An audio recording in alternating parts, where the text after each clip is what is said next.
the big things that has shifted is Anglo-American immigration under Stephen F. Austin that comes into Austin's colony right here. We've got this, map right here of Austin's colony. And what happens is that Austin brings in 300 families, which means about 3,000 people. And that starts crowding out the different Indian groups that live in the bounds of Austin's colony. The Karankawas to the south, we talked about last week. The Tonkawas to the north. It's only happening around the Colorado and the Brazos rivers, but it's the beginning of a process that we're going to see accelerate today. And one of the big parts of accelerating this Anglo immigration into Texas is the outbreak of the Texas Revolution in the fall of 1835 and into 1830, right? So that's where we're picking up the story today. And we're going to be taking it forward.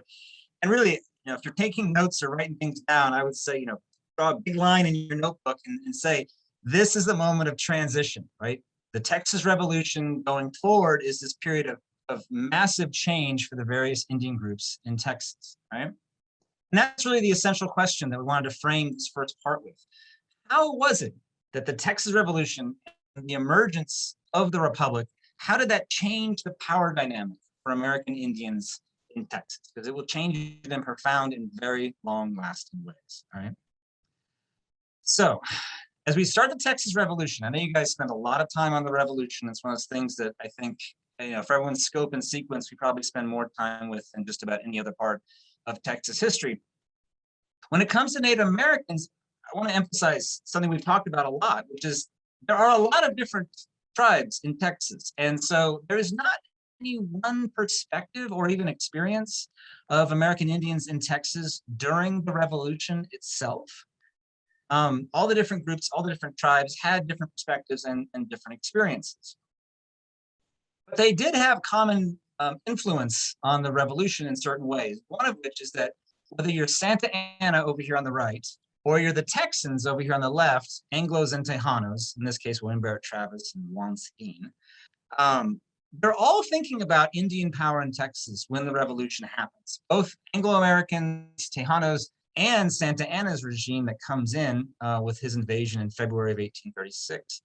They're all thinking about the power dynamics of the Indians in Texas, because from the Comanches to the Caddos and the Cherokees and everybody in between, everybody recognizes that the real seat of power in many ways has been with these different tribes. And wherever those tribes decide to ally in the revolution might have a big, powerful, and long-term influence, all right? So what happens during the revolution with most of these different tribes? Well, most of them just kind of sit it out. And they watch the Anglos and Tejanos, fight with Santa Anna's troops, and they're just like, all right, let's see who's still standing after all of this, right? The Comanches, the Apaches, the Tonkawas, and the Wichitas, they pretty much just stand aside and watch to see what happens.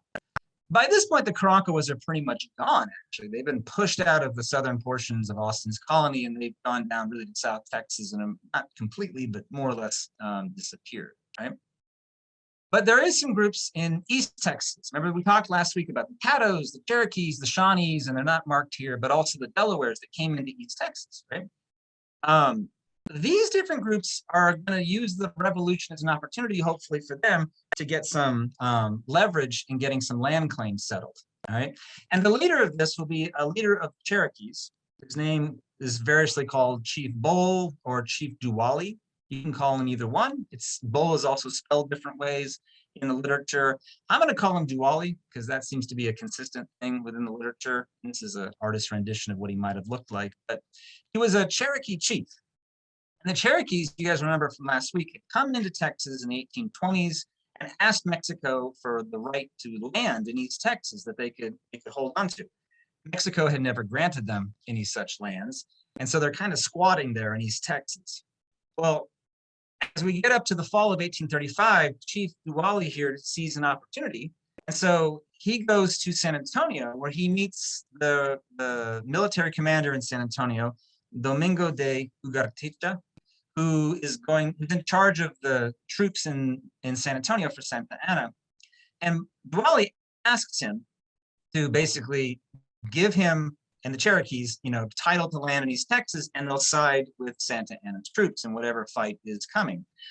Ugartecha doesn't give him any assurances. He says, I can't promise you any land, but he tries to get him to ally with Santa Anna's troops. So you have Santa Anna's, side of things, again, trying to make an alliance with the Cherokees in East Texas, but they don't promise them land, which is what Duwali really wanted. And so Duwali goes back to East Texas and then says, okay, well, how about the Texans here? And so in October of 1835, Duwali has some conversations with various representatives of Texas. Now, you guys know your chronology of the revolution. There really is no Texas government yet. They haven't even had the consultation yet. But he has several conversations with folks where Duwali makes it clear that the Cherokees would be very happy to side with a rebellion of some sort, so long as the Texans are willing to defend the Cherokee right to being in East Texas, right?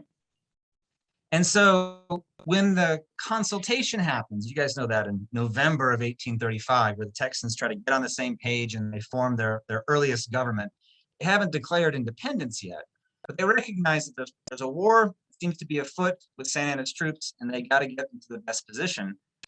And one of the things they recognize is that making alliances with these tribes in East Texas, which included the Cherokees, but Duwali's really talking for the Shawnees and the Delawares, and some of the Caddos, in fact, as well. And so the consultation decides it's in our best interest to make some sort of peace agreement with these tribes so they don't side with Santa Anna's troops. That is why Sam Houston gets sent in early 1836 on a peace mission to the tribes in East Texas, specifically to the Cherokees.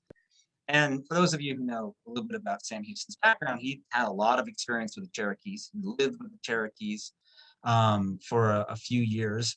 And he is sent there basically to make an alliance with them. And this demonstrates very clearly just how much the Texans recognized that it was in their interest to make alliances with these Indians in East Texas, because they need that kind of strength. And if those Indians ally against them, it makes the rebellion that's coming, or is by that point in progress, all the much more difficult.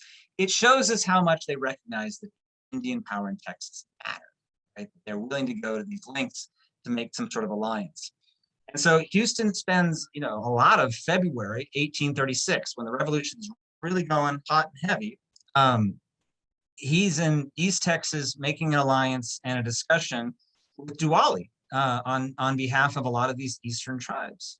And so Houston, he's not raising an army, he's not putting together a military force. The most important thing he can be doing at this moment is making a peace agreement with the Cherokees. And he does. He signs a peace treaty with them that promises the Cherokees land in East Texas, and the Cherokees promise to ally with the Texans. And the phrase I took from this that I put up here on the screen for you guys is, they sign a firm and lasting peace forever in this treaty. Like most treaties, that will not hold up at all. And in fact, both sides are going to not hold up aspects of the bargain in all of this. And what happens after this is fairly fast and furious. The same moment Houston signs that treaty with Duwali, February of 1836, Santa Anna enters Texas. And the first thing Santa Anna does in Texas is he sends agents over to East Texas to make alliances with the Indian groups in East Texas. And those also meet with Duwali. And Duwali, he doesn't know who's going to win. Could be the Texan side, could be Santa Anna. So Duwali makes an alliance also with Santa Anna's side of things. And Santa Anna had asked that Duwali and the Cherokees be willing to burn down Nacogdoches if they were asked to do so. Duwali says, sure, if we're called upon, we'll do that, as long as you promise us that we get to keep our land here in East Texas. And so Duwali is basically making alliances with both sides. And the Cherokees are sitting back and waiting to see who's going to win this thing. And then hopefully they'll be on the side of whatever is the victor, and then they can have title long-term to the lands they are in East Texas. And then things go very fast and furious after that. Only a week after Sam Houston signs his agreement with Duwali, Texas declares independence on March 2nd, 1836. 4 days after that, the Alamo falls. Just a short while after that, James Fannon's troops at Goliad are captured and then summarily executed under the orders of Santa Anna in the Goliad Massacre. And news of all of that starts rushing across Texas, particularly of the destruction of all the defenders of the Alamo and the massacre of the Goliad forces, right? Word spreads across Texas about these disasters, and Sam Houston, who's now raising an army finally and trying to get that in shape for the fight, is retreating east himself. News of this arrives at all these different farmhouses across Texas, and panic ensues, right? You can imagine being right here in this farmhouse, right?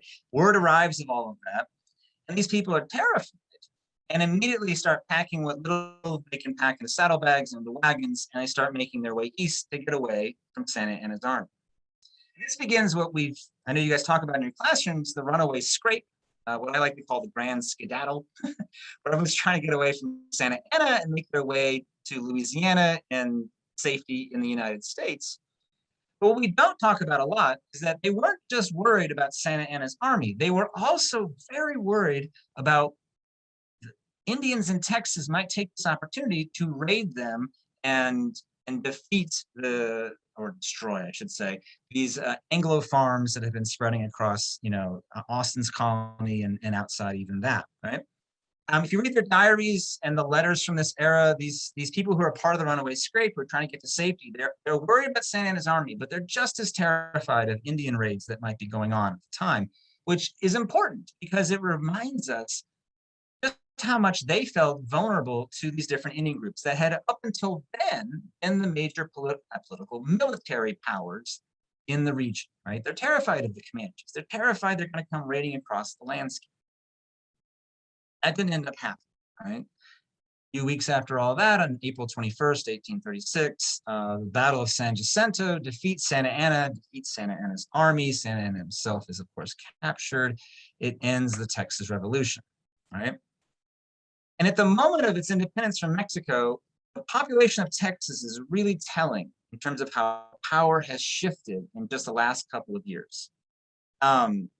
In 1836, the spring of 1836, there's about 30,000 Anglos, many of whom have just come into the United States during the Revolution itself. There's about 30,000 Anglos, about 5,000 enslaved African Americans, only about 3,400 Tejanos in San Antonio and Goliad by this point, and about 15 to 20,000 American Indians. And this is something I want to point out to you guys. There are far more Anglo-Americans in Texas now than there are American Indians. And this is one of the big shifts that the Texas Revolution makes possible. It's just a simple population shift, where there's just so many more Anglo-Americans who come into Texas than there are American Indians. We saw this process earlier in Stephen F. Austin's colony itself, right? But now it's spreading more widely in the aftermath of the Revolution. And this is going to be one of the great shifts that's going to continue and will ultimately erode Indian power in Texas simply because Native American groups are going to be increasingly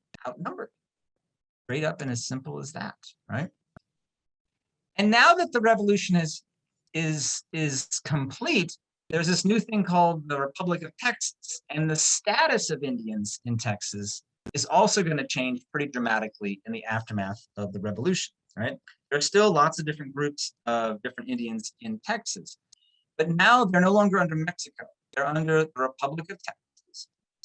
And if you read the Constitution of the Republic of Texas, which I know we all did in 4th and 7th grade ourselves, it's available online if you want to go check it out. It's actually quite interesting. But the Constitution of the Republic of Texas specifically states that Indians in Texas are not citizens of this republic, right? I just put up a text for it right there. General Provisions, Section 10. And what it says is basically Indians and African Americans are not citizens of the new Republic of Texas. This is actually a significant shift. In Mexico, under the Constitution of 1824, Indians were considered citizens of Mexico, and they had the rights of citizenship. I don't think the Comanches were very aware of that or very dialed into it, but they had that status. In the Republic, it's very different. What they're going to do is they're going to treat the Indians as foreign nations within Texas, which is just how the United States also dealt with Native American groups. It doesn't bode terribly well for Indians in Texas going forward, but one thing that does bode better for them is the fact that the new president of the Republic of Texas was Sam Houston, right? The hero of San Jacinto, who wins the first election for president of Texas in quite a landslide, actually, in September 1836. He's inaugurated in October of 1836. He's now president. And look, here he is looking at the whole Republic of Texas. And when Houston looks at this whole republic, he sees a lot of potential, but also a really hot mess, right? The republic, when it's born, has a lot of challenges facing it, right? It's dead broke. No one recognizes it. They got to build a government from scratch. They have almost no resources which to do that. Mexico still claims they're not independent and threatens to invade at any time. Houston's got his hands full in all different sort of ways. So as president, Houston is going to have a basic overall approach of he just wants to stabilize things in Texas and try to get the situation set up as stable as possible, and then we'll figure out what to do next, right? So this is his overriding philosophy as the first Republic of Texas president, which in turn affects how he approaches the Indians of Texas that are now within the bounds of the new republic, right? And so Houston's approach to Indian policy as president is, I want to stabilize things. So he doesn't want to start a war with the Comanches or the Caddos or the Cherokees or anybody in between. He wants things to stay calm and steady in large measure because that is a lot cheaper than war. He wants to make peace treaties with virtually all the Indian groups in Texas because that will lead, he hopes, to levels of stability that will allow Texas to deal with all of its other problems. Basically, the last thing Texas needs to do is start a war with the various Indian groups in Texas. That's how Houston approaches this, right? And you can see this in his public statements from the very beginning. In his inaugural address as president of the Republic of Texas, and I have some text of it right here, you guys can read it yourselves. But what he says is, treaties of peace and the maintenance of good faith with the Indians present themselves, to my mind, as the most rational ground on which to obtain their friendship. That's going to lead to long-term good, Houston's approach, right? And it merges with what Houston was as a person, who was much more open to Native American perspectives and ideas than many of the other people who lived in Texas at that particular time, right? So when Houston becomes president, in the interest of stability for the republic, he sends out emissaries to all the different Indian groups in Texas asking for peace treaties. He sends them to the Caddos, the Shawnees, Cherokees, Tonkawas, Apaches, Comanches, all these different groups. Most of them didn't listen to him, at least at first, and weren't terribly interested in having a conversation with this new republic thing that was supposedly in Texas, all right? So Houston actually had to turn to Diwali, right? Chief Bull or Chief Diwali of the Cherokees, and he had to ask him, can you please, on my behalf, can you go out to a lot of these different tribes and tell them I'm serious and I can be trusted? And so Diwali acts as a mediator for Houston, because they developed a friendship and obviously, had a lot of common ground between them. And so that leads to most of the tribes in Texas agreeing to peace treaties with the Republic of Texas. And so within that, Houston is successful. It's one of the most successful aspects of his early presidency, and is able to get these different peace treaties. The flip side of that, though, was it made him very unpopular with a lot of Anglo-Texans, right? As soon as Texas became independent, so this is another effect of the revolution, tens of thousands of Anglo-Americans came pouring in to Texas, some of whom were bringing enslaved African-Americans with them to grow cotton. And so they're pouring into Texas, mostly into East Texas. And so for most of these new arrivals from the United States, they didn't like the idea of peace with the Indians. They liked the idea of pushing the Indians out of Texas. And so Houston's policy, while very effective, actually made him incredibly unpopular with the average Texan, all right? It was, while successful, it made him very unpopular. And that tied to a lot of other things that went wrong during Houston's first presidency. Texas didn't get recognized by almost anybody. Its financial situation got worse and worse over time. And so between all of that and his Indian policy, Houston had become remarkably unpopular. And you can see direct evidence of Texans rejecting his Indian policies, because you can see here, in December of 1837, the Texas Senate declared that the treaty that Houston had negotiated back during the Revolution, during February of 36, with the Cherokees was, quote, null and void. And the reason is they didn't want to promise the Cherokees land now that the war was over and there was nothing at stake. And so they just threw out the window what Houston had negotiated with the Cherokees during the war itself. This is another symbol of the outright rejection of most Anglo-Texans of this peace policy that Houston was pushing as president. So to go back to our question for this section, how did the Texas Revolution and the emergence of the Republic change the power dynamic for American Indians in Texas? Well, it took away a lot of their leverage, because what happened was you have this massive immigration of Americans who are coming in, right? And that changes the dynamic of absolutely everything, because suddenly the Indians in various parts of Texas are outnumbered, they're therefore outgunned, and the popular sentiment turns away from we need to work with them and we need to have alliances with them, and turns instead toward they need to go and they need to be pushed out. And that's something that Houston experienced firsthand, because in the immediate aftermath of his presidency, most Texans turned to a very different person to be the next president of the Republic of Texas, Mirabeau Lamar, who ran on the campaign slogan of "I am not Sam Houston," but also promising a very different Indian policy than Houston had. So I'm going to pause with that, and then I'm going to hand the mic over to Jay and Michelle, who are going to walk you guys through a couple resources about teaching those materials. All right, thank you.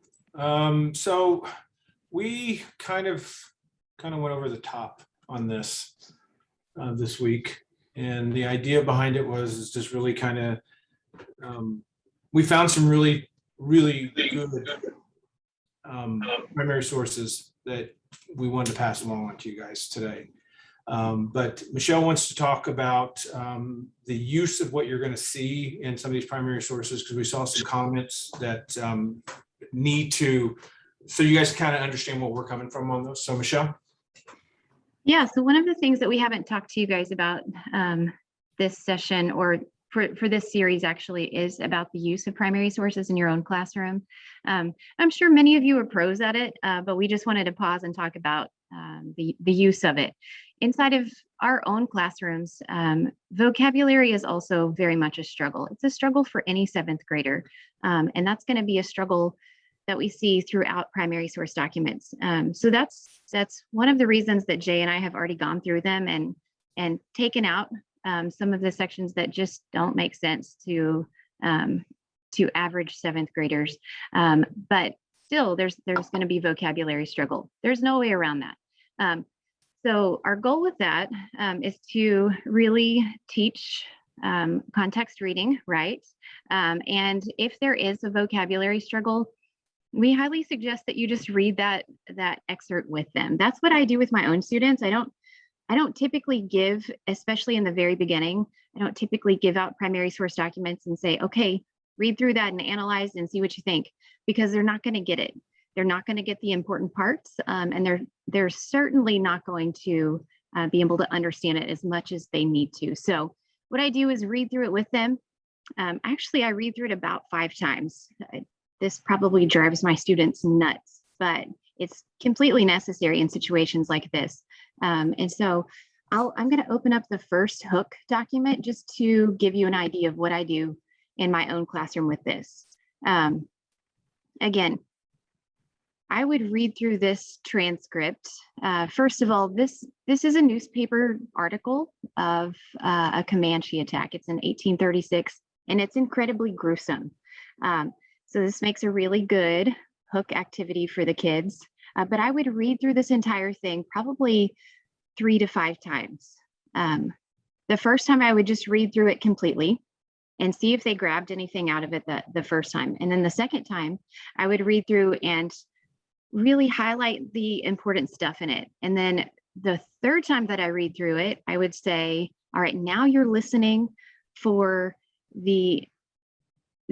just the most important details of this. And so jot down the most important details of this hook exercise or highlight, and they would do that as well. And then the fourth time I read through, if I read through a fourth time, I would say, okay, in a different color, highlight something that you didn't hear the first 3 times. And so they would do that. I know that this is a very short excerpt, but I would still do that 3 to 4 times, maybe 5 times, depending on the class, for this primary source document. And listen, I give my kiddos lots and lots of primary source documents to practice with. And by the second semester, they're pretty good at going through this process in small groups. I never give it to them individually. I always give this to them in a small group setting, at least. After we've done it in a large group setting so many times. And so again, by the second semester, they're pretty good at it. They're pretty secure with it, but it takes a lot of practice and it takes a lot of teacher intervention for sure. All right, Jay, do you have anything to add to that? The strategy that I've done this, teaching for 10 years, and, and I think every one of us has our own little strategy with it. This one, I kind of left the primary, or not the account as it's coming from the newspaper article. Tried not to eliminate stuff, but Michelle's right. There is a gruesome fact in here about the youngest of this family that was kidnapped. And again, this is where I, trying to keep it for a 7th grade mind, I will edit some of these out a little bit just so we can still teach the perspective, but more importantly, so it's not too over the top for our 7th graders. So I found this newspaper article, and it is showing a Comanche attack, 1836. And it really does tell the story, because the next document that we're going to lead into as a primary source document, I kind of want to use this as a hook exercise to come into a Tejano living among the Comanches. I know last time we talked about the French brothers, the Talons, and that to me is always a good activity for kids. Here's another middle school age boy who is working on his mother's farm and with his brother and a cousin, from what I can tell. This is another interrogation. But this is a really good story. So what I did, rather than give you that full snippet, I give some background information about this boy. And then as we scroll down, you're going to see that I'm putting in basic text boxes. And rather than just put the primary source there, I thought a better way of handling this would be to why do the Comanches, always kill everyone they meet? He actually gives an account and he explains the reason why. From his perspective, living with these folks. He lives with the Comanches for about just a little under a decade, and then he just decides to escape. And then the interrogation, he turns himself into Monterey, and then the Mexican officers interrogate him. So there's a number of little snippets here. And one of the things, you don't have to use all of these. I had an email from a fellow teacher who said, hey, I love this. This is really just too big. I said, just cherry pick what you want out of it. And that's kind of the idea, that at least with this story, of trying to give you different perspectives, that you can use any one of these little documents, these mini documents, as a hook or as a turn and talk. You can use it as an entirety. But I know for me, myself, I'm not going to be able to use this whole document in my class when I teach this particular aspect right during the revolution. Revolution's got so much we got to get done off of that piece of it. So again, pick and choose what you want. I've just kind of giving some different accounts. This one here is an account of David G. Burnett, and then we see the Mercurial gives his account on how a captive is going to be treated.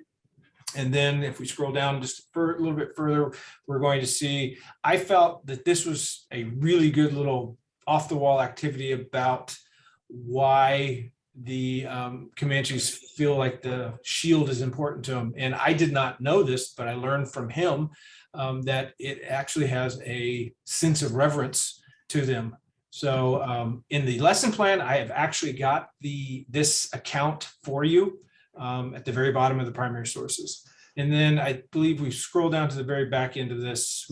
I had the bow and the lance conversation. That seems to be something of interest, especially to the boys in our classrooms. And then the very, very last document is going to focus on something that I think we forget, that the Comanches were people too, and they played games, they socialized. And I felt like that was a really good wrap up to this particular document. Again, use this how you think you need to. Again, you're going to see edits in there where I put hard terminology. I'll put them in parentheses, the vocabulary. You're going to see tonight other uses of what we have defining hard vocabulary for the 7th grade mind to be able to grapple with. Michelle? All right, thanks, Jay. So we've got another primary source document for you here as well. Again, because the revolution is so big and there's so much information, we wanted to give you guys plenty of material to work with. The document that I'm talking about right now is all about Louise Rose. She's one of my favorites because, well, she was 10, 11, 12 years old. She was almost a 7th grader's age during the revolution. And she journaled the entire time. During her time in Texas, she journaled, and she's got just some really amazing information. And it's more specific and like-minded with our 7th graders. And so they really, every time I give them one of Louise's accounts, they really attach to it and understand it so much better than a lot of the things, just like Jay was talking about with the information from the 13-year-old boy. So much like Jay, I've included a couple of different options for you. The very first option has document A and document B, just some accounts of issues with dealings with American Indians in their own community. And so the students will be asked to analyze those documents through questions, the excerpts. And at the very bottom, there's 2 journal entries. They're both hers. They're both Louise Rose's journal entries. One is from March of 1835, just right before the revolution breaks out. And the other is March of 1836, while they're in the middle of the Runaway Scrape. And so both of these entries have information about American Indians in them. And what I would have my students do is really take a look at both of them, compare the situations, because the very first entry is like, it's delightful. It's talking about the American Indians are leaving, although they're glad to see them go. They're leaving in a very peaceful way.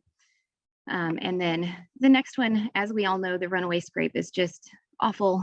There's plenty of awful information about the Runaway Scrape from her diaries. And so the 2 are very different. They're only a year apart. And the students will compare the 2 of them and analyze the differences between the 2. So again, cool stuff. I love her excerpts. And so moving back to our lesson plan, let's take a look at the exit ticket. So the exit ticket in this lesson plan is going to carry us to, it's going to be really like the connection piece for the Republic era. This is an inaugural address made by Sam Houston. This is the information from his first inaugural address, specifically about American Indians.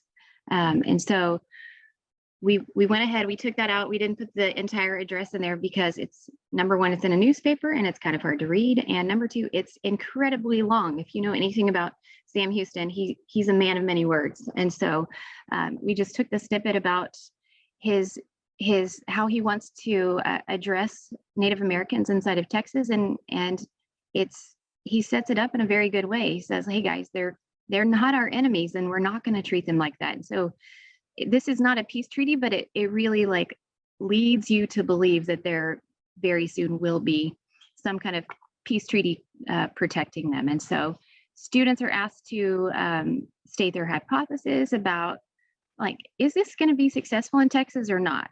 What do you think about that? So very quick, short and sweet exit ticket. And that is all I have to say about that information. Jay, do you have anything else? No, not at this point. We've got some more information coming to you, and you're going to see some other variations on how we're going to tackle the issue with the hard vocabulary as much as possible. All right, Andrew, back to you. All right, guys, thank you.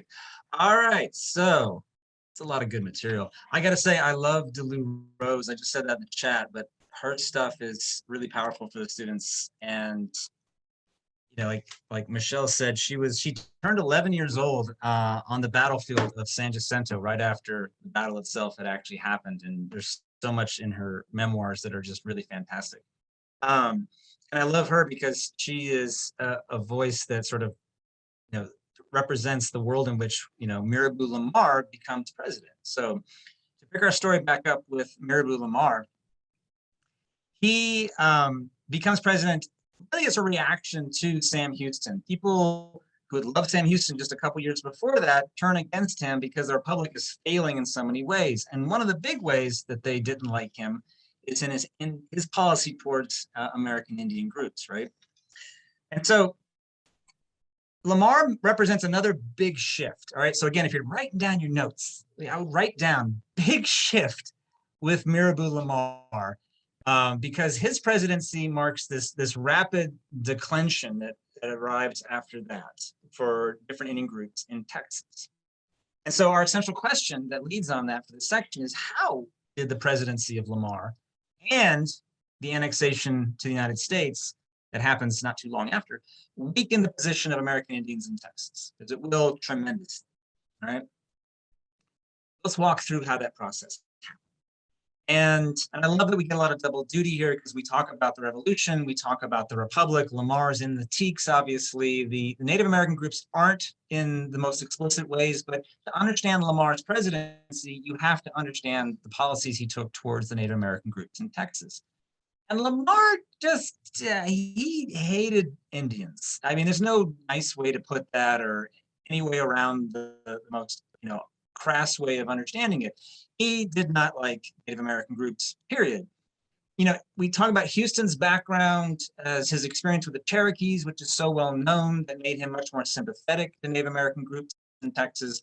Lamar was from Georgia, and Lamar's Georgia had just forced the Cherokees out of Georgia around the time of the Texas Revolution. You guys, it's a spiraling content that touches on what they're going to explore in 8th grade. But talking about the Trail of Tears, and you're talking about the forcing of the so-called 5 civilized tribes from the American South out to Oklahoma, that's happening at almost exactly the same moment all of this is going on. All right, so that's kind of the context in which Lamar is coming into Texas. That's how he's seen things go down in the United States, and it's worked well from his perspective within the United States. And so Lamar's perspective, and he says it very baldly in a lot of ways. So here's one of his most, in your face kind of statements, where he says, "The white man and the red man cannot dwell in harmony together. Nature forbids it. They are separated by the strongest antipathies, by color, by habits, by modes of thinking, and indeed by all the causes which gender hatred," right? Just doesn't like them in any way, shape, or form. And more than that, something to know about Lamar is he regarded all Indian groups as kind of one big problem that could be a threat to the Republic of Texas. Because as we've talked about in this class, there's all these different tribes, different groups, different perspectives, the Cherokees, the Caddos, very different groups. But for Lamar, they're all one problem, because any of these Indian groups, or all of them even together, could unite with Mexico to oppose the Republic of Texas and attack the Republic of Texas. So Lamar didn't just dislike these different Indian groups, he saw them as a security threat in the biggest and most powerful way. And so from the very beginning of his presidency, Lamar is looking for any reason or any way he can possibly use to push these Indian groups as much out of Texas as he can.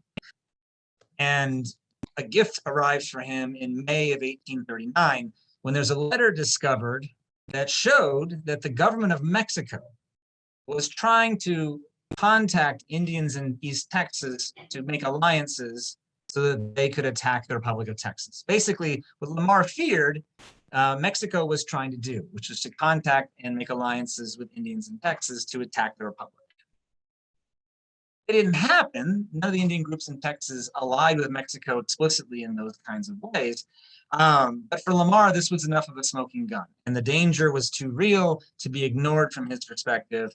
And so in his first message to the Texas Congress, you can see here, Lamar called for, quote, "the prosecution of an exterminating war on their warriors, which will admit no compromise and have no termination except in their total extinction or total expulsion," right? This is a pretty extreme way to approach anything, but Lamar's approach to the Indians in Texas is now extinction or expulsion. And he's framing this in terms of ideas of this is the way the Republic has to survive. We must get rid of these enemies within our ranks, which is how Lamar is focused on them. But let me just pause for a second and say, what an amazing contrast to Sam Houston, right? Houston's out there trying to make alliances and trying to make peace. And then Lamar's like, we're gonna burn them down. And then we're gonna push them out as much as we possibly can. And Lamar does that. I mean, this is why this is a really big shift in Indian policy for the Republic and in the experience that Indians have within Texas, because Lamar starts targeting the Indians here in East Texas first. All right, so when you talk about, again, the Caddos, the Cherokees, the Shawnees, and the Delawares, who aren't named here, but they're there in East Texas, Lamar sends the Texas Army up there to force them out in the summer of 1839. He sends about 500 Texas soldiers under the command of Edward Burleson here and Thomas J. Rusk, both of whom are very famous and named in the Teaks and are well known. They're the guys who are going to lead this charge on what become known as the Indian Wars during Lamar's presidency. And so Burleson and Rusk take their 500 men and they come up here to eastern Texas around the Caddos, Cherokees, Shawnees, and Delawares. And they stop outside the villages and they say, they send in word basically, you guys need to leave. And they've got a little treaty that they've put together whereby they want the Cherokees and others to sign an agreement saying, we will leave Texas and we won't come back. And we will be escorted by the military out of Texas. That was what the terms were they were giving these Indian groups. Basically, pack up your homes, pack up your children. We're going to have soldiers walk you to the border of Texas and throw you out, essentially. Diwali became, again, one of the de facto leaders of these eastern tribes, not just the Cherokees, but the Shawnees and the Delawares in particular. And Diwali said, okay, we'll go, but give us enough time to, like, pick our crops and make sure we've got enough food for the journey. And they said, we'll do it, but we're not going to go immediately. And they also refused to sign the treaty that said they can get escorted out militarily. So Diwali said, yes, we'll leave, but we're not going to go quite right away. And that was not fast enough. And so Burleson and Rusk then turned loose the Texas Army on these villages in East Texas. They overrun Cherokee villages, Delaware villages, Shawnee villages. They push these groups out. Diwali and his men and the families, they all retreat out of their homes. And this culminates in mid-July at the Battle of Natchez, which this is an artist's rendition of what that might have looked like, which happens on July 15th, July 16th. It's a 2-day battle that kills about 100 Indians. And Diwali himself is actually killed during this fight. And then the rest of the Texas Army not only defeats the Indians, but then they go through and burn the villages. They burn the fields of corn that they've been growing and then push everybody out basically as fast as they can. And so a lot of these tribes go into Louisiana, they go into Arkansas, and they go into what's called Oklahoma today, Indian territory at the time, and escape basically the violence of Lamar's armies there in the Republic of Texas. So it's what he said, I'm either going to kill you or I'm going to push you out. It's either extinction or expulsion is what Lamar had been offering. And he made good on that threat. Once East Texas is then liberated for white settlers to come in and farm, Lamar then turns his attention to the western frontier of Texas. And so during the Republic, there had been a massive influx of people into all parts of the Republic, and they pushed further and further west. Austin's the new capital, which at that point was on the far frontier and really the edge of the Texas plains. And as Texas settlers in the Republic are moving further out here, they're butting up against the Comanches and other plains groups, but particularly the Comanches. And so Lamar turns his army against the Comanches. And in 1839, there's a series of fights as well with the Comanches. There's a lot of back and forths that are going on. The Comanches also raid Texas farms, both before this and then as a response to Lamar's army coming after them. And it's just this bloody horrificness that goes on for quite some time. But eventually the Comanches sue for peace. And there's an agreement that's reached between the Comanches and Lamar's government. They'll come together in San Antonio in 1840 to have a peace discussion, right? Try to discuss some sort of terms for ending the violence and the fighting that's going on between the two of them, right? So in March of 1840, a delegation of about 65 Indians, Comanche Indians, come into San Antonio. So this is San Antonio. That's the San Fernando Church you guys see right up there. And they come into San Antonio. And when these 65 Indians came in, they came with a large contingent of women and children.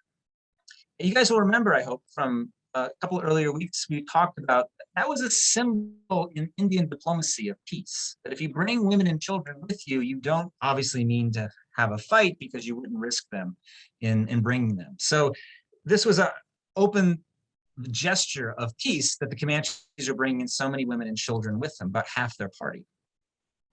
When they also came in, they also brought an Anglo prisoner. Now, one of the things that the Comanches had done a lot of is raid and then capture. They would capture Tejanos, but they would also capture Anglo-American children in particular, and then they would use them as slaves. Sometimes they would adopt them into Comanche culture, and sometimes they would sell them back to either Anglo-Americans or Tejanos for some sort of reward. And this particular Comanche group brought in an Anglo prisoner named Matilda Lockhart, who had been captured when she was 13 years old, and then had spent the last 2 years living with the Comanche tribe that had essentially been torturing her the entire time they had her in captivity. When she was brought into San Antonio, she was, by all accounts of people who saw her at the time, just absolutely destroyed physically from the abuse that she had endured. A woman named Mary Maverick, who wrote a really fascinating memoir of her period in this early part of Texas. And she remembered, she actually took care of Matilda Lockhart after Matilda came in. She remembered her as, quote, in a frightful condition, the poor girl, when at last she returned to civilization. Her head, arms, and face were full of bruises and sores, and her nose was actually burnt off to the bone, all the fleshy end gone, and a great scab formed on the end of the bone. Right? It's pretty vicious stuff. My students react pretty strongly to it. But the point here is to show that there's a lot of violence that's going on both sides. There's a lot of inhumanity that's happening on both sides. And when this woman, 15-year-old now, is being brought into San Antonio, one of the things she tells the people in San Antonio is that there's other Anglo captives. There's about 13 more who have not been brought in. And so Lamar's soldiers were meeting in what's called the Council House in San Antonio with the Comanches, demand that the Comanches turn over the rest of their captives. And the Comanches say they don't have them, which, you know anything about Comanche political structure, they were probably actually owned, those captives, by other people, other Comanche groups that this group did not have control over. But whatever the reason, these Comanches refused to turn over anybody they didn't have. And so Lamar's men said, well, then we're going to capture you, the Comanches who come in, and keep you prisoners until the Anglo-American prisoners are brought to us, right? So you can see why this would cause a really bad problem. Lamar's men basically, in the council house, spring across the table and try to capture all the Comanche men that were in the negotiation with them. And this produces what's often called the council house fight, or it's sometimes called the council house massacre, depending on what perspective you want to emphasize.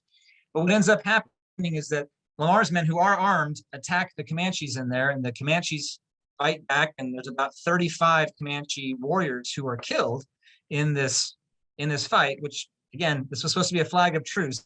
Lamar's men were not supposed to be doing this. And it's a bloodbath. And then the women and children who were in town, who'd come in with this delegation, were then captured. There's about 29 Comanche women and children who were then captured and held prisoner.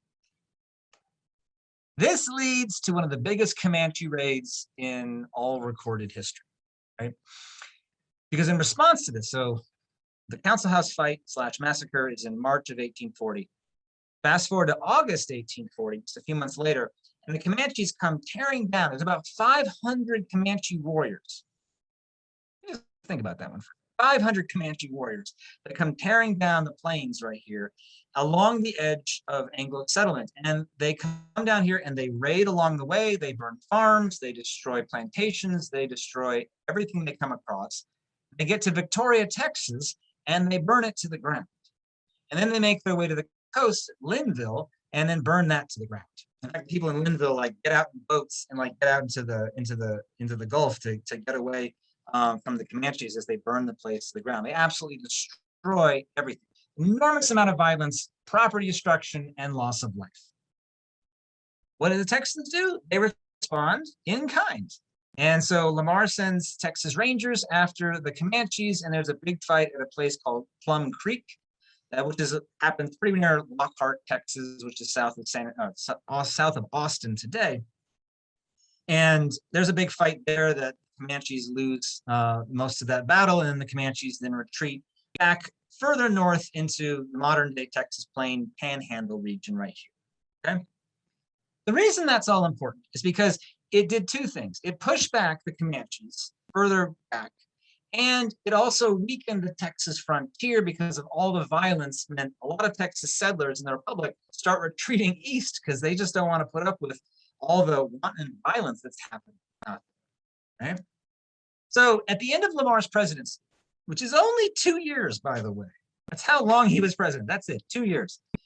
At the end of it, he's conducted this massive Indian war, and the results are pretty astounding. He had successfully pushed out most of all the Indians in East Texas, right? The Cherokees, the Delawares, the Shawnees, most of the Caddos. There's still a small band of Alabama Cushatos there, but very small. So East Texas has basically been wrung out in terms of Indian presence in the region, right? And then his soldiers have pushed back the Comanches on the frontier in a big, violent way, but at a very big cost. For one thing, it costs an enormous amount of life and property amongst Texas settlers along this frontier region. Torget and Linville are just in ashes, for crying out loud.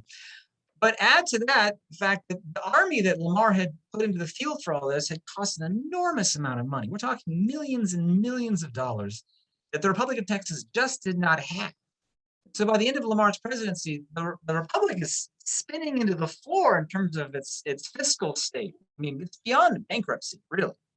And so that's for the reason that Texans make an about face back from Lamar now to Houston, who has been reelected for a second term as president of the Republic of Texas. All right.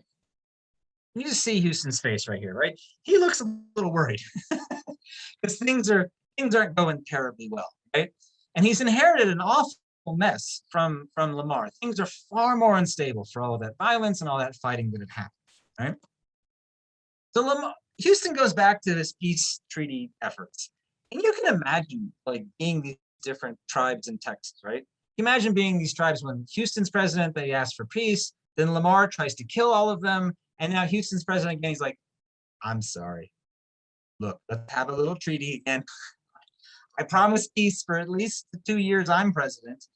And so he sends out emissaries again, which I would think most of these tribes would just say, no, I'm not even going to talk to you. But actually, because Lamar had so violently beaten down some of these different tribes that they actually were open to the prospect of signing peace treaties because it might offer them some protection of some sort because they were so beaten down by this point. Not to the point of surrender, but just, they were very vulnerable and had very little leverage at this point because of Lamar's army and what it had done. So Houston sends out emissaries. They do sign a number of peace treaties. One of the most famous, the Treaty of Tehuacana Creek in 1843, most of which didn't actually have much of an effect in the longer term scheme of things. One of the main reasons of which is that the Republic had become so unstable at this point that Houston realizes it can't survive on its own. And so Texas has to be annexed to the United States just so it doesn't get reconquered by Mexico, essentially. So in 1845, as you guys all know, and we all talk about in our classes, Texas joins the United States, and this changes the map of North America forever in long-lasting and powerful ways, right? It also changes the situation for Indians in Texas once more, but once again, not in their favor, because there have been, by this point, some really massive population shifts. And if you take away nothing else from today's session, just remember, these massive population shifts are what changed power in the region for Indians more than anything else.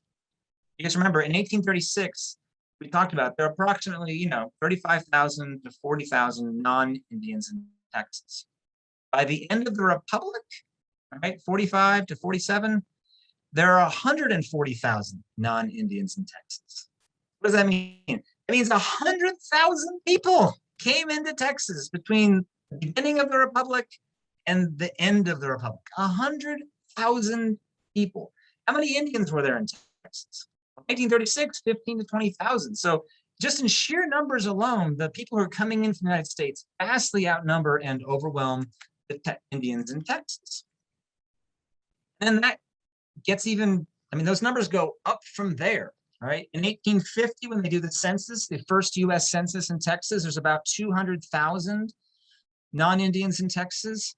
And then by the time you get to 1860, just 10 years later, on the eve of the Civil War, there's over 600,000 people in Texas, non-Indians in Texas. 600,000. If you assume that every Texas Indian survived Lamar's wars, which is not true, if you had 15 to 20,000 Indians and 600,000 Anglo-Americans and African-Americans in Texas, Indians in Texas are just absolutely 100% completely outnumbered at every which way they can go. And they've been pushed out too because of this massive immigration, right? So East Texas, this is where the vast majority of these populations are going to, right? This has been pushed out dramatically, and then the Indian Wars that Lamar wages pushes out the tribes that lived in this area. The Gulf Coastal Plain, that's where a lot of these migrants are going to, the areas that used to be Stephen F. Austin's colony and heading west from there. The Karankawas had already been pushed out, the Tonkawas had been pushed north. All these areas have been cleared, as they would say in this era, of these American Indian groups. The Plains has become kind of the last stand of American Indians in Texas by the time you get to the 1850s, which is interesting because you guys remember the very first week we had for this session of Humanities Texas, the very first week, that was the highway that early Indians came into Texas, was along the plains. And so in many ways, they've been pushed back into this region, which had originally been the highway of different groups into Texas, all right? But now these Indian groups are under even more threats. So the Comanches are out there, and they are still probably one of the more dominant of the Indian groups out there. But with all these Americans coming in, also came with them all these diseases that the Indians were still very vulnerable to. So in 1848 and 1849, there is a smallpox epidemic and a cholera epidemic that just devastates the Comanches. Right? And a lot of that's because you have this population of Americans who have moved so close to Comanche territory. And these are horrible pandemics that hit the Comanches. It killed about half of them. That's what the best estimates are, is that it killed about half of the Comanches who were still existing out on the plains at that point. So the Comanche numbers get cut in half by the late 1840s, just by disease. And then at the same time, the buffalo population also starts dropping fairly rapidly along the plains. And this one is actually because of the Plains Indians have been overhunting female buffalo. We all know that the buffalo is kind of a mainstay for the different Plains Indian groups in terms of food, in terms of using their hides and every aspect of the buffalo's body for everything that the Plains Indians needed in daily life and society. Well, the Indians, Comanches in particular, had a preference for hunting female buffalo, in part because they weren't as aggressive, but in part because their meat was a little bit more tender. And so they tended to hunt breeding age female buffalo, which led very quickly to a collapse in buffalo population, particularly in central Texas. That hit the same time these pandemics hit. And so these Plains Indian groups felt an enormous amount of pressure by the late 1840s and the early 1850s. And the way that they could compensate for all the pressures they're having and the lack of food was to raid their neighbors, these new Anglo-American farmers, and then raid also down into Mexico. And so raiding amongst Comanches and other groups will spike in the late 1840s and throughout the 1850s as the survivors of all of this amongst the Comanches are seeking ways to survive and protect what they have and what is theirs, or at least what they hope. This is one of the reasons, too, that the U.S. Army moves in and starts building a string of forts going from Fort Worth down to modern-day Eagle Pass. So you can see right here, in the late 1840s, early 1850s, the U.S. Army builds a series of forts, as the United States government is now the one in charge of, quote-unquote, Indian policy in Texas. And so they invest in these forts as a way of both securing the frontier and also securing the populations in these other cities that are growing out from Dallas, Waco, Austin, down to San Antonio, southward from there. All right. And so throughout the 1850s, you have this kind of raiding back and forth between different Plains groups trying to survive and protect themselves, and then the Anglos who are fighting back from these different raids that are going back and forth, and the U.S. Army getting involved at different points depending on what was going on. This got so serious that by the late 1850s, actually by 1860, the newly elected governor of Texas, who was none other than Sam Houston, put together a unit of Texas Rangers whose job it was to patrol the frontier and help try to protect Anglo farms and settlements along that frontier from the raids of Plains Indian groups. And I want to just pause and point out what a big shift that is for Sam Houston, right? Who had had this peace policy as the Republic of Texas president, but now by 1860, things have shifted so dramatically that he is the one who's putting together a Texas Ranger unit that is going to be in charge of responding to what they call Indian deprivation. One of the people who is in one of his units is a guy who becomes famous later on, will become governor himself later on, Lawrence Sullivan Ross, who's often known as Sul Ross, especially if you're affiliated with Texas A&M University. And so in November of 1860, there was a Comanche raid of Anglo settlements that was led by a Comanche leader named Petra Nakona. And Nakona had led this raid that had raided a whole bunch of places, and then he retreated back up into the plains. And so Sul Ross leads he leads a group of rangers who pursue Nakona out into the plains and try to track him down, basically. And they pursue him all the way out up into the Panhandle region, up into the Pease River. And so on December 19th, 1860, Sul Ross and his men raid this Comanche camp, and they kill Nakona, and they disperse the Indians that are there, and they also recapture a woman who is known as Cynthia Ann Parker. Now, Cynthia Ann had been a child at the start of this whole session we're having today in 1836, at the time of the Texas Revolution. And she had been captured in a raid on what was known as Fort Parker, basically her family home off the Navarro River. And you can see right here on this map, this is where she was captured in 1836. She was young at the time, and she had been adopted into Comanche culture. Unlike Matilda Lockhart, she hadn't been tortured, she hadn't been beaten horrifically, or at least for long term, and she'd been accepted into Comanche culture, and she had actually become very much Comanche herself. She had actually been married to Nakona, the chief, and she had borne him 3 children. And so when she was brought back unwillingly and had no interest in coming back to Anglo-American society. And she was brought back, and she was seen as a sort of symbol of rescuing, Anglo-American women, but she didn't want to be back. And she tried to escape several times, at least 3 in particular, where she tried to get back to her Comanche bands. She never succeeded. And she really ends up dying brokenhearted, because that was the group to which she really felt she belonged by the time she had been recaptured. And her son, most famously, is Kawana Parker, who will be one of the last great leaders of the Comanches within Texas. And his story is something that we'll be able to tell. Next week. But I just want to point out, the raid that happens for Cynthia Ann that rescues her, excuse in quotes, is on December 19th, 1860.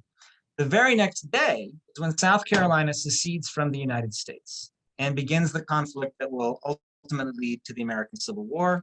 Texas will secede from the United States in February 1861, and suddenly there's this massive change that happens in Texas that will once again change the situation for American Indians in Texas, and in some ways offer them a reprieve during the 1860s, all of which we'll get to talk about next week. wrap this up, I just want to say, how did the presidency of Lamar and annexation of the United States weaken the position of American Indians? Well, Lamar wages direct war and uses an enormous amount of violence to push out these various groups and weaken them in the process. And he succeeds in that. But even more meaningfully, I think, is this massive immigration that happens from the rest of the United States into Texas, both during the Republic years and then immediately after annexation, that vastly overwhelms and outnumbers the Indian groups who live in Texas. And that will begin the beginning of pushing them out of Texas entirely, story of which we'll be able to pick up next week and be able to finish out there. So I'm going to pause now and hand the mic back over to my colleagues, Jay and Michelle. I'm going to give you guys some teaching resources. All right, thank you, Andrew. Here we go. Let's take a look at a few of the things that we've got. First of all, I want to point out that at the very bottom of our lesson plans, I just shared it in the chat, by the way, so you should be able to access that. We've got some primary source materials linked down there. There's lots of stuff, so take a look at those and enjoy. There's lots of heavy reading and lots of light reading, so good stuff. I'm going to start with the hook exercise that we've got for you guys. It's titled No Compromise, because we're talking specifically about Lamar. He was a man of no compromise, especially when it came to the Native Americans. The information that we're providing you guys is from a speech that he gave to Congress just 11 days after he got elected into office. And it's talking about getting them out. He wants them out. He doesn't really hash out a plan in this, but what I've got at the very bottom, I'm not going to go over all of that, but what I've got at the very bottom is a few accounts from the famous Bigfoot Wallace. And so these accounts really are showing the students exactly like the reaction to Lamar's plan. And so they're going to make a decision based on the accounts there from the Texas Rangers and in conjunction with Lamar's speech. I jump back over to the primary source information. Jay, do you want to take this away? Yeah, if you would just open up that PowerPoint presentation real quick. This is something new that we kind of wanted to send your way, that there's a PowerPoint. Hold on for a second, y'all. I'm sorry. The joys of doing this from home. Yeah, I got it. Okay, so Jay has created this PowerPoint of all of the primary source information, and he's given you guys a couple of ways to access it, either through PowerPoint, teacher-led PowerPoint, student access, or there's a reading portion. Okay, there he is. He's back. Okay. I'm back. Sorry about that, everybody. So this particular presentation and the graphic organizer and the reader is coming from a resource that we will be housing on Texas History for Teachers website that we will be talking about later on. But this activity really kind of, and this is the way I teach it in my class, where we do this compare and contrast between Houston and Lamar. And what I want to do with this one, I went to both inaugural addresses, and you'll see some snippets in here. They don't talk about everything that we teach about the economic policies and some of the other things, but really what I want to try to do is get as much about their presentations to the people when they're inaugural addresses, but also to bring in the things that we need to teach as well too, towards this particular unit on Republic. But if you'll notice, go back one more time, please, on the reader. If you'll notice, this is a different strategy. At the very bottom, you'll see footnotes where we have different harder words to read, and this is another strategy that we can provide our students. Again, I'm like Michelle, I would not give this to them and say, hey, go for it, read it. This would be a step-by-step. I would do a lot of annotation with these. And if we go over to the graphic organizer, this would be the assignment. And the TEKs are asking us to compare and contrast an awful lot. And this is a great opportunity to compare and contrast both their policies. So the reader follows this graphic organizers, where we have the student's ability to either do this digitally or in handwriting, analyze each one of them, and then each of them are at the very end are going to answer in two big questions, reflection questions of the student's opinion of each one of these presidencies. Michelle? All right, and finishing us up is the Treaty of December 10th of 1850. This is a treaty specifically made with the United States after they take over Texas with the Native Americans. So Texas first had a treaty with the Native Americans. Republic becomes the state of the United States, and the United States takes that over. So the articles inside of the Treaty of December 10th of 1850 are summarized. These are not the original articles, and I made sure to put that inside of the background information. The original articles are not easy to read at all, and so they would be of no use to the students. And so these are summarized articles. I just chose a few. And again, because this is a document, a government document that the students would be interacting with, this is supporting 8th grade TEKS. As many of the government documents that I can get in front of my students, especially in the second semester, I do that because it gives them a good foot up inside of for 8th grade history, and really prepares them for testing as well. There's a few analysis questions at the very bottom, and they're pretty broad, and give students a really good opportunity to interact with this document.